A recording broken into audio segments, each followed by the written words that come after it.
Nah, Pancasila itu sendiri selama ini tergantung yang merawat. Pancasila tatkala dirawat oleh Bung Karno, Pancasila itu ditafsirkan oleh Bung Karno sesuai dengan pahamnya. Karena Bung Karno berpaham nasakom, punya cita-cita untuk menyatukan nasionalisme, agama, dan komunis, maka Pancasila versi Soekarno mengizinkan komunis untuk hidup subur di Indonesia.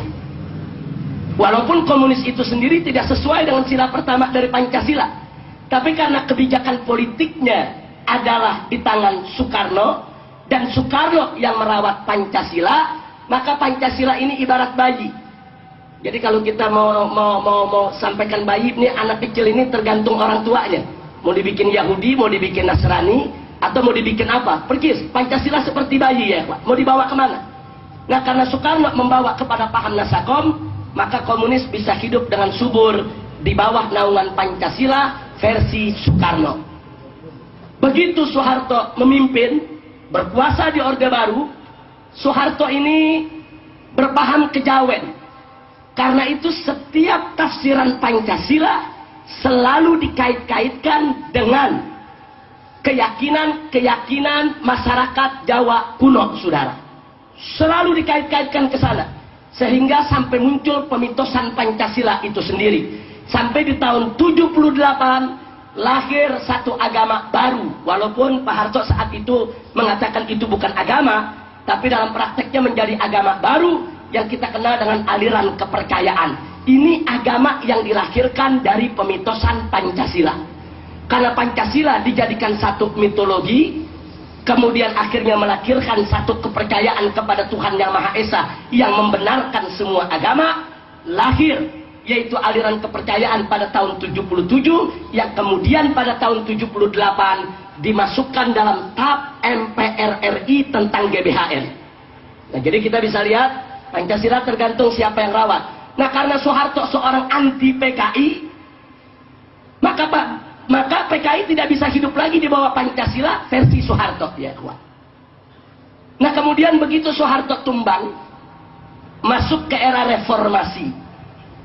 Nah, sekarang begitu kita masuk ke era reformasi, Pak Habibie yang berkuasa.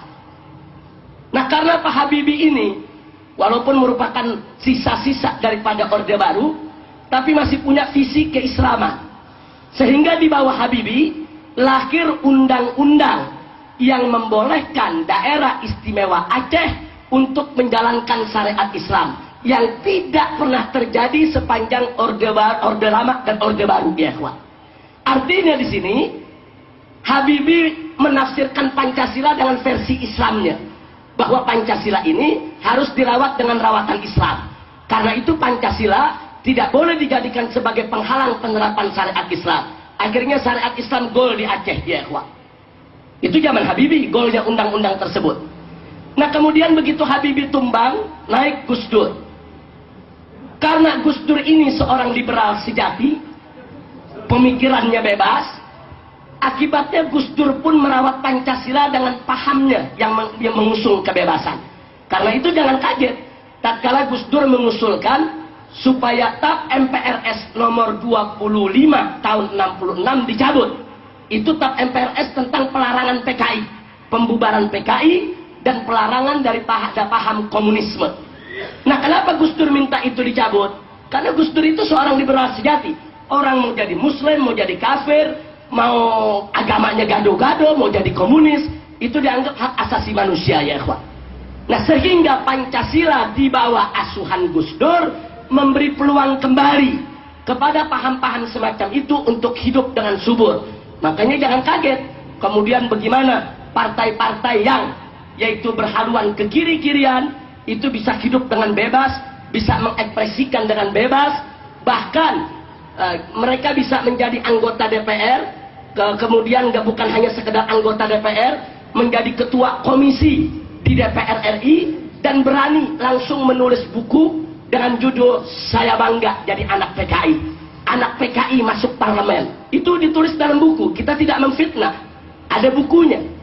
Nah, jadi kita bisa lihat ini karena kebebasan yang diusung oleh Gus Dur. Begitu Gus Dur tumbang, naik Megawati. Megawati pemahamannya tidak jauh berbeda dengan sang ayah, ya ikhwah.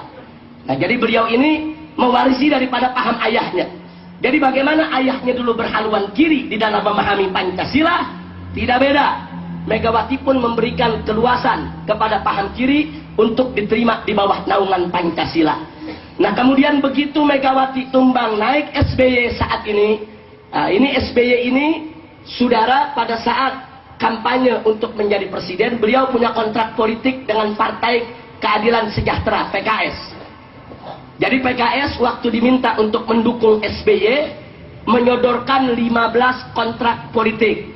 Salah satunya adalah, kalau SBY ingin didukung oleh PKS, salah satunya tidak boleh melakukan dikotomi antara Pancasila dan agama Islam. Karena selama ini yang dilakukan oleh Orde Lama, Orde Baru, dan lainnya selalu melakukan dikotomi antara kedua ini, saudara. Sehingga Islam selalu disuruh berkelahi sama Pancasila.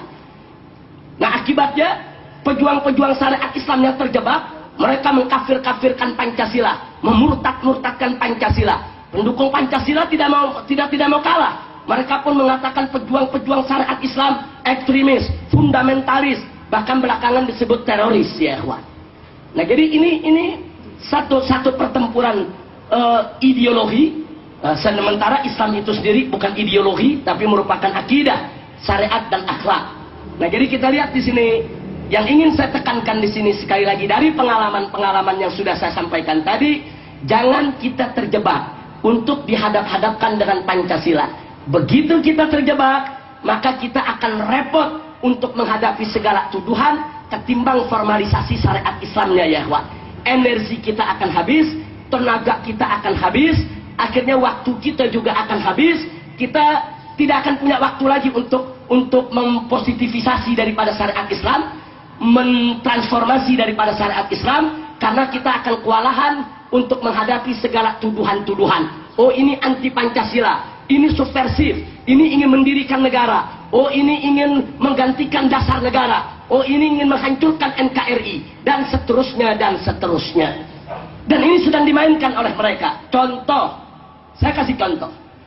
Pada saat saya dan kawan-kawan dari MUI, dari FUI, kemudian begitu juga dari aktivis-aktivis NU dan Muhammadiyah yang punya peduli terhadap pornografi dan porno aksi, menggelar aksi 1 juta umat di Jakarta. Kita turun, aksi 1 juta umat di Jakarta. Tujuannya apa? Hanya untuk mendukung keluarnya, disahkannya RUU anti pornografi dan porno aksi. Besoknya, Gus Dur dan kawan-kawan juga menggelar aksi. Walaupun yang hadir bisa terhitung, tidak banyak, ya ikhwan. Tapi yang menarik, aksi itu diberikan nama Aksi Bhinneka Tunggal Ika.